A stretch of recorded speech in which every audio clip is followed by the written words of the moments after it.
Who is the most beneficent and the most merciful? Dear students, ninth class के video lesson का आगाज़ करते हैं।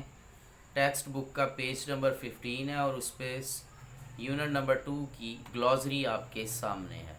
ग्लॉसरी में फर्स्ट वर्ड है डिवोशन। डिवोशन कहते हैं लगन को, मोहब्बत, प्यार, जो कि लॉयल्टी कहलाता है। कमेंडेबल मीन काबिल तारीफ़ यानी एडमायरेबल। तो उर्दू मीनिंग यहाँ लिखते रहें साथ, ये सिर्फ समझने के लिए होते हैं, पेपर में उर्दू मीनिंग नहीं आता। सुप्रीम कहते हैं आला को, बहुत बड़े को, हाईएस्ट इन स्टेटस। और नेक्स्ट वर्ड है वैल्यू। वैल्यू मीन कदर कीमत, जो कि वर्थ कहलाती है। नेटिव मीन मकामी या अपने वतन का, फ्राम वंस मदरलैंड। ये थी आपकी ग्लासरी के 5 वर्ड्स। उसके बाद हम आएंगे, क्वेश्चन आंसर्स हम कर चुके हैं, और इसके बाद हम आएंगे आपकी ये वोकैबुलरी के कुछ वर्ड्स हैं और बड़े इंपॉर्टेंट वर्ड्स हैं और इनको हम चेक करेंगे। फर्स्ट वर्ड है कंजर्वेशन। कंजर्वेशन जो वर्ड होता है ये किसी चीज़ को महफूज करने के लिए हम इस्तेमाल करते हैं। तो आप इसका यहाँ प्रोटेक्शन भी लिख सकते हैं और प्रिजर्वेशन भी। यहाँ पर आप लिखेंगे, ये कॉलम छोड़ देंगे। नेक्स्ट वर्ड है इंस्टेंस। इंस्टेंस कहते हैं एग्जाम्पल को, इसके आगे आप लिखेंगे एग्जाम्पल। फिडिलिटी कहते हैं फेथफुलनेस को, वफाशवारी को। जब इंसान किसी के साथ वफा करे तो उसे फिडिलिटी बोलते हैं।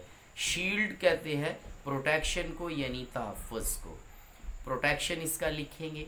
और नेक्स्ट वर्ड है रिवार्ड। रिवार्ड का मतलब होता है प्राइज़ या गिफ्ट, इनाम, जिसको हम उर्दू में कहते हैं। तो ये आपके, और यहाँ इसका मीनिंग कंपनसेशन भी हो सकता है, लेकिन ज़्यादा जो मीनिंग इसका चलता है वो रिवार्ड या प्राइस ही चलता है, कंपनसेशन भी हो सकता है। तो ये वोकैबुलरी के 5 वर्ड्स थे। उसके बाद हम देखते हैं कि क्या है आपके पास। आपके सामने वर्ड सेंटेंसेस हैं। Sacrifice, commendable, prosperity, invasion, motherland, responsible और nationalism. These words are very important for sentences. आपने सनशाइन से इनको किया हुआ है, आप मुझे इसका होमवर्क चेक करवाएंगे। अब आते हैं स्टूडेंट्स पेज नंबर 18 पे। आपके सामने मॉडल वर्ब्स हैं। मॉडल वर्ब्स क्या होते हैं? कंबाइन विद अदर वर्ब्स, जो दूसरे वर्ब्स के साथ मिल जाते हैं टू फॉर्म कंपाउंड वर्ब्स और एक कंपाउंड वर्ब्स बनाते हैं।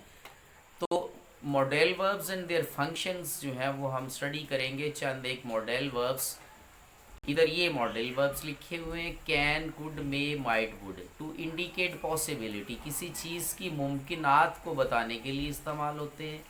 कैन, विल, कुड और वुड जो है एबिलिटी भी शो करते हैं किसी काम की।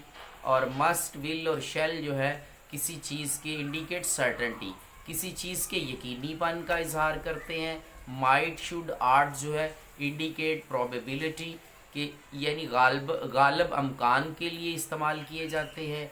कैन, कुड, मे जो है वो परमिशन के लिए इस्तेमाल किए जाते हैं।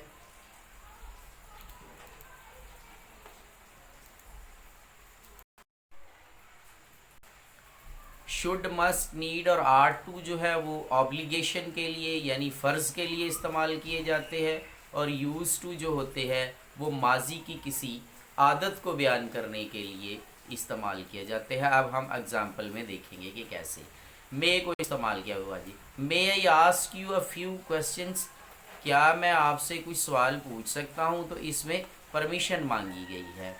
कैन यू स्विम, क्या आप तैर सकते हैं? इसमें एबिलिटी पूछी गई है, महारत पूछी गई है। तो कैन जो है ऐसा मॉडल वर्ब है जो महारत पूछने के लिए इस्तेमाल किया जाता है। You should keep your promise, आपको अपना वादा पूरा करना चाहिए, यानी आपकी ये फ़र्ज़ है या ऑब्लिगेशन है, यानी कि अखलाकी फ़र्ज़ है। We are to help him, हमें उसकी मदद करनी चाहिए या मदद करनी होगी। तो आर टू का जो मॉडल वर्ब है वो अखलाकी ज़िम्मेदारी के मायनों में आता है। अब हम आगे बढ़ते हैं।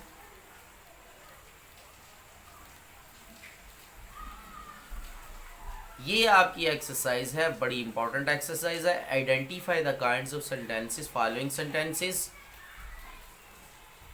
Exclamatory, assertive, interrogative, negative and imperative. हमने बताना है कि ये किस किस्म के सेंटेंस है। Art is another subject in which I am particularly interested. तो ये एक असर्टिव सेंटेंस है, ऐसा सेंटेंस जिसमें आप ना किसी से सवाल कर रहे हो ना जवाब दे रहे हो, सिर्फ एक स्टेटमेंट दें तो वो असर्टिव सेंटेंस होता है। इसके आगे आप असर्टिव लिखेंगे। व्हाट अ ब्यूटीफुल पेंटिंग, कैसी खूबसूरत पेंटिंग है। तो पेंटिंग के आगे ये जो निशान है ये एक्सक्लेमेटरी का है, तो ये एक्सक्लेमेटरी सेंटेंस होगा। यहाँ लिखेंगे exclamatory. Teach him to learn, उसे सिखा दो, पढ़ना सिखा दो। तो ये एक इम्पेरेटिव सेंटेंस है जिसमें किसी को हुक्म दिया गया है। हाउ वुड आई नो, मुझे कैसे मालूम हो सकता। तो नो जो है इसके आगे इंट्रोगेटिव मार्क है, तो ये इंट्रोगेटिव सेंटेंस होगा। She didn't make a false statement, तो इसमें नॉट आ गया है, तो ये एक नेगेटिव सेंटेंस होगा। इसके आगे आप नेगेटिव लिखेंगे। तो स्टूडेंट्स इस चैप्टर की आपकी एक्सरसाइज जो है वो कंप्लीट हो। स्टूडेंट्स कंप्रीहेंशन नंबर 4 आपके सामने है, उसकी मैं रीडिंग करता हूँ, उसके बाद उसके क्वेश्चंस देखेंगे। मूसा वाज इन चीफ कमांड, मूसा जो था वो चीफ कमांडर था। And the gates were in his charge, और किले के दरवाजे उसकी तहवील में थे, यानी वो इंचार्ज था। दे हैड बिन बार्ड, उनको बंद कर दिया जाता। When the Christians came in view, जब ईसाई दिखाई देते, आते हुए दिखाई देते। But Musa through them open, मगर मूसा ने उनको खोल दिया। ही आर बॉडीज़, हमारे जिस्म, ही सेड, वो बोला, विल बार द गेट्स, इन गेटों की जगह काम करेंगे।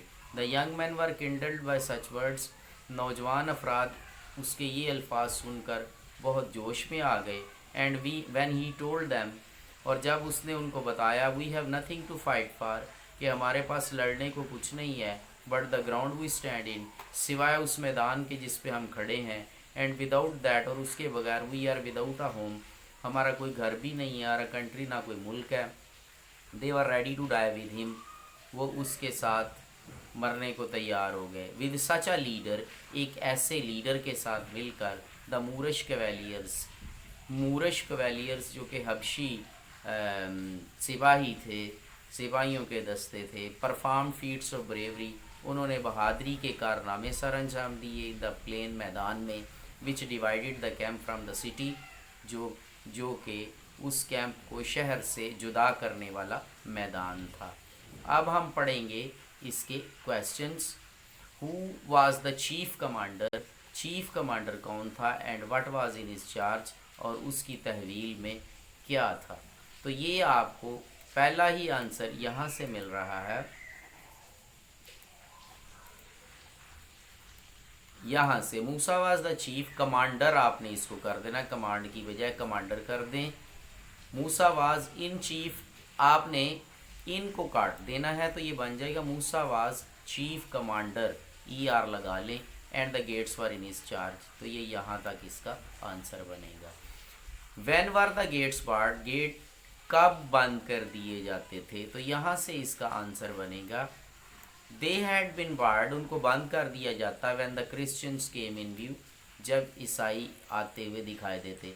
हैड बिन की जगह आप अगर वर लिख लेंगे तो फिर भी आपका आंसर ठीक रहेगा। They were barred when the Christians came in view, क्योंकि क्वेश्चन के अंदर वर है, तो जब क्वेश्चन में वर है तो हम हैड बिन और वर जो होता है वो टेक्निकली एक ही लेवल का हेल्पिंग वर्ब है।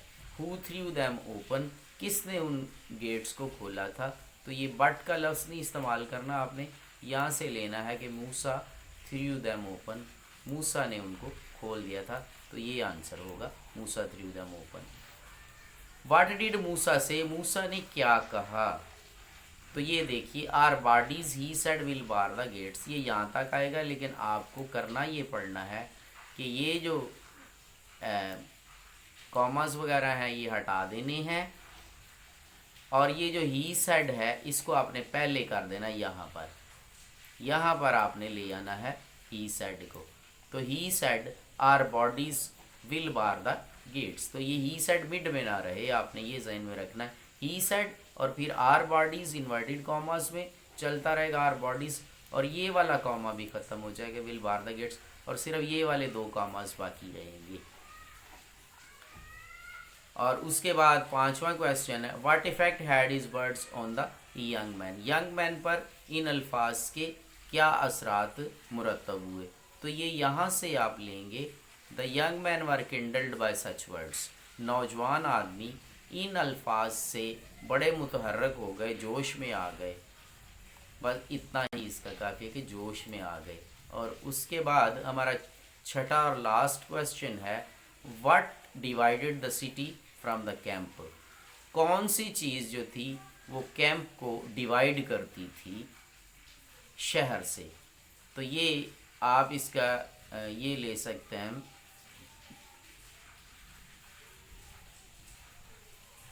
ये यहाँ से आप लेंगे, यहाँ ये जो लिखा हुआ है दी प्लेन, तो ये दी की बजाय आप ए कर देंगे,